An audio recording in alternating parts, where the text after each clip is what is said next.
မကျွန်တော်ဘယ်တော့မှထားမသွားပါနဲ့နော်အခုချိန်မှလေမတို့ကျွန်တော်ဘာမှလုပ်မပေးနိုင်သေးပေမဲ့တနေ့နေ့တစ်ချိန်ချင်းကြာရင်ကျွန်တော်တို့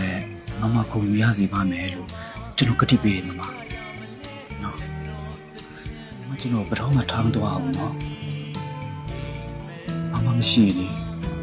ကျွန်တော်ဆိုတာလည်းရှိတာတော့မဟုတ်ဘူးမမရဲ့မမကိုကျွန်တော်ဘယ်နည်းနဲ့မှဆုံးရှုံးမခံနိုင်ဘူးဗျာကျွန်တော်လေမမကိုအရန်ချစ်တယ်